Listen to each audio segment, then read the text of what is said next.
bonsoir. Bonsoir. Alors, en ces périodes de fête, on a parlé dernièrement du foie gras. Ouais. À nous faire saliver. Ouais. Bon, écoute, quand tu parles de foie cirrhosé, ça donne pas trop envie. Bon, bref. On va parler aujourd'hui des huîtres. Alors, quelle est la nouvelle spécialité de cette super gentille industrie alimentaire qui nous veut que du bien? Ah ben, c'est comme d'hab, hein. On nous a promis qu'il n'y aurait pas d'OGM dans certains pays comme la France. On fait attention à ceci, à cela. Mais en réalité, les mangeurs d'huîtres, moi j'adore ça d'ailleurs, ils ont réussi à produire une huître qu'ils appellent triploïde. Triploïde? Ouais. Oui, oui, oui. Elle a été obtenue par une manipulation chromosomique. D'accord. Or, actuellement, ce qui se produit, c'est que donc c'est ce qu'ils appellent l'huître des 4 saisons. C'est joli ça. Ouais, parce en général, les huîtres, il y a des saisons pour les huîtres. Et c'est donc une huître génétiquement modifiée, appelée huître des 4 saisons. Elle représente actuellement environ 30% des huîtres vendues en France. D'accord, ça fait que déjà, si ça se trouve, on a déjà mangé pas mal d'huîtres déjà génétiquement modifiées, sans le savoir. Mais tu vois, disons que j'en reviens aux autorités compétentes qui sont vigilantes. C'est la vigilance pour faire attention à ce que les choses aillent juste. Eh bien, la vigilance, 30% des huîtres sont des huîtres génétiquement modifiées. Et personne n'en dit un mot. Sauf évidemment des associations telles que justement l'association d'ostréiculteurs traditionnels. Il y a un numéro de téléphone. Je peux tout donner d'ailleurs pour que les amateurs. Oui, bon. Et en plus qu'on trouve ce petit pamphlet.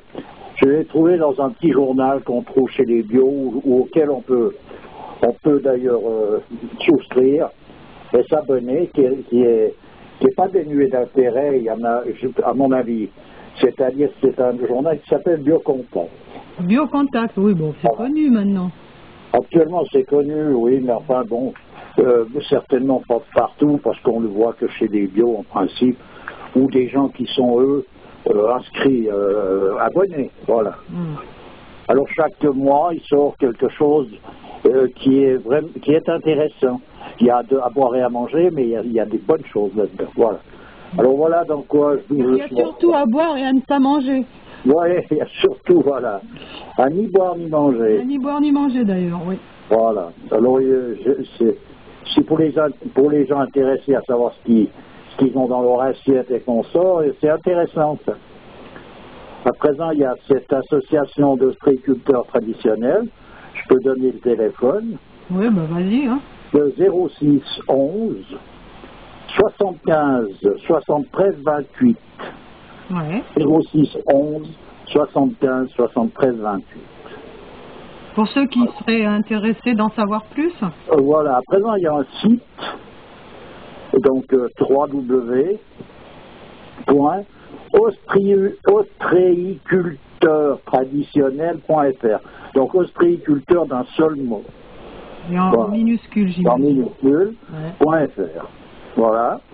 Pour les amateurs qui sachent comment s'y prendre pour reconnaître celles qui font partie de ce clan-là et puis les autres, s'il y a moyen. Parce que là, ils sont en train de se battre pour pouvoir faire la différence, parce qu'évidemment, on n'en parle pas. Bien sûr. Voilà. Mais donc, même pour les traditionnels, je me méfie quand même un peu, tu vois, pas vu l'état de la mer, l'état dans lequel elle est polluée comme elle est. Bon, c'est vrai que c'est pas les moules qui vraiment sont le filtre de la mer qu'il faut absolument pas manger parce que c'est tellement toxique ce truc. Bon, ça ventile l'eau de la mer, c'est le moindre mal, disons. Mais quand même, c'est quand même dangereux, il me semble, actuellement de manger des crustacés. Mais bon, peut-être pas plus que le reste, remarque. Hein. Oui, oh, bon, on est dans cette confiture à présent. Voilà, en tout cas, là, ils sont en train de taper sur le tout avec ça. Et le problème, c'est que comme il y en a toute l'année et que le but des écloseries, normalement, c'est de sélectionner des huîtres mères pour satisfaire des critères qui sont purement économiques. Voilà. Et comme pour toute espèce, la sélection entraîne sa dégénérescence. Alors ça pose donc, paraît-il, un problème de la surproduction et de la dépendance des ostréiculteurs vis-à-vis des écloseries. Ensuite de ça, comment est-ce qu'il faut dire ça, cette surproduction amène une dégénérescence et ensuite de ça, il y a un taux de mortalité beaucoup plus élevé après. Donc c'est toujours un truc pour de reculer pour mieux sauter, comme ils ont fait avec les saumons, comme ils ont fait avec une multitude de choses. Finalement, tout est pipé. Oui, tout est pipé. Alors là, on lève de temps en temps un lièvre, on est pendant les fêtes, on en chante une. Parce que bon, c'est d'actualité. Et puis il y a des gens qui sont intéressés de savoir quand même ce qui se passe, parce que bon,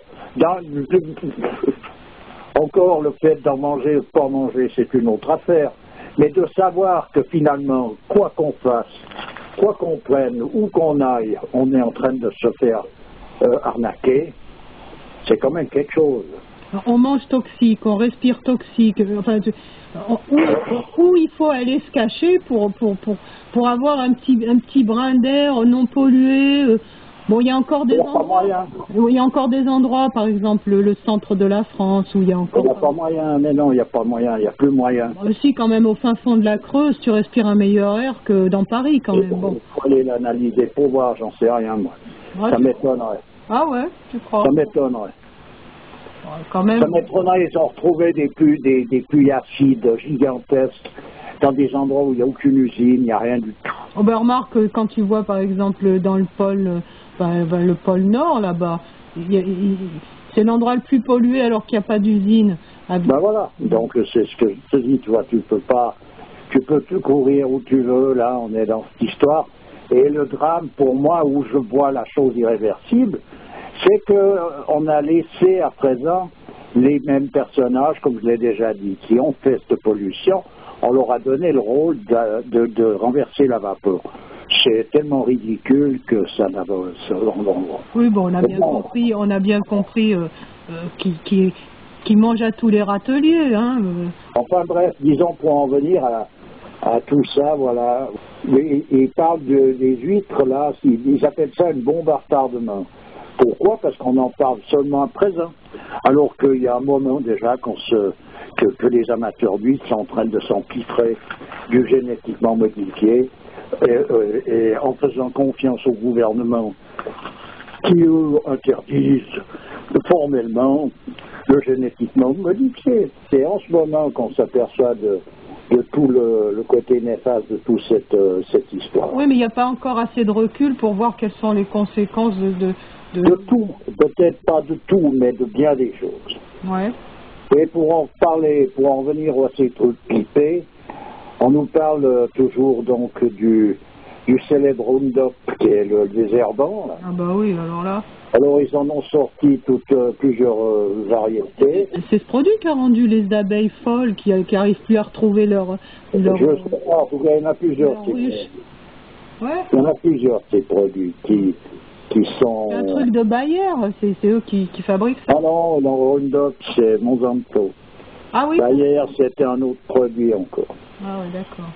Enfin bref, ils ont quand même ce qu'on appelle une mise sur le marché, donc un AMM, autorisation de mise sur le marché, et c'est l'herbicide le plus vendu au monde, par la firme Monsanto.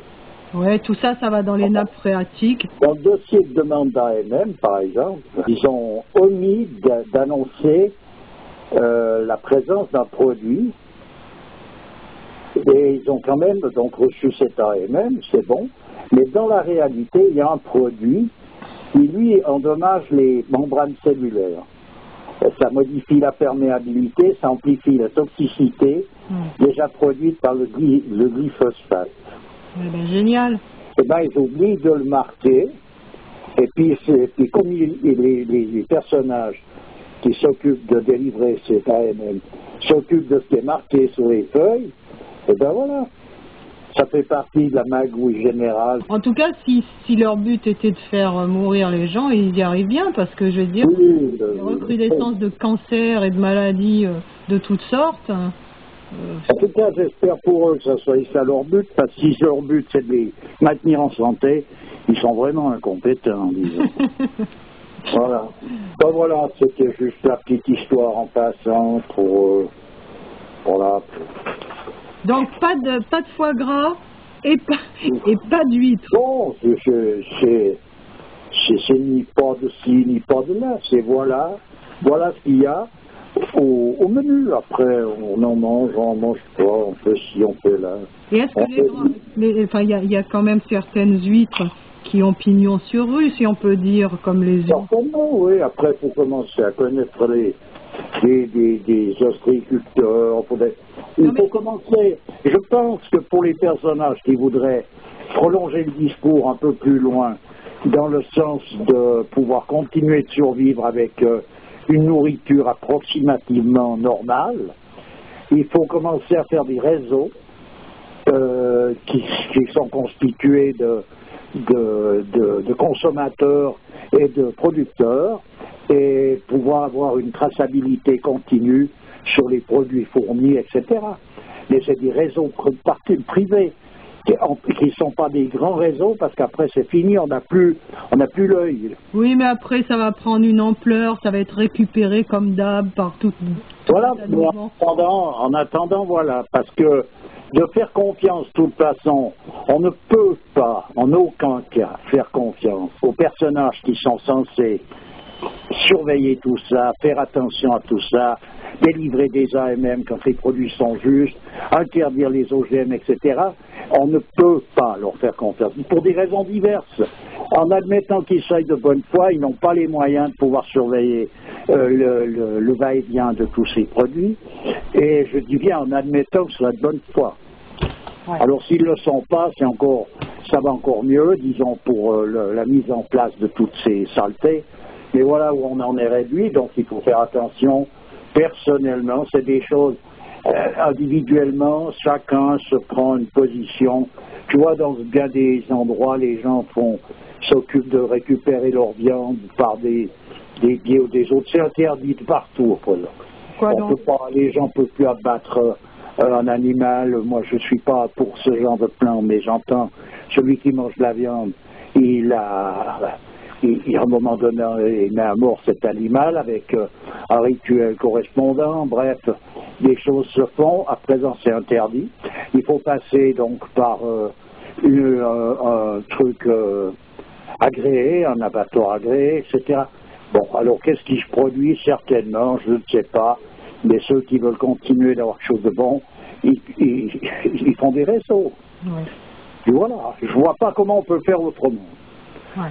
Alors à présent, au risque et péril de chacun, ça c'est clair.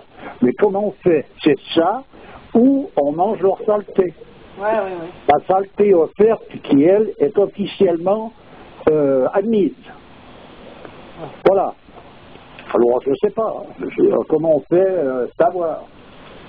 Personnellement, je ne mange pas de viande. Ça veut dire que je ne peux pas donner un tuyau pour ce genre de réseau, déjà. Et puis voilà, je ne m'intéresse pas, mais je comprends les mangeurs de viande. Hein. Et bien là, il faut qu'ils se fassent des réseaux, qu'ils se débrouillent. Autrement, ils ont de l'halal bidon. C'est bidon sur toute la ligne. Oui. Voilà. Oui, j'avais fait un truc là-dessus une fois. Du bio à la raclette, à la limite. C'est toujours d'ailleurs marqué, fait selon les conditions de la législation en vigueur, des règles en vigueur. Donc quand c'est marqué tout ce tralala, on sait ce que ça peut signifier aussi. Ouais.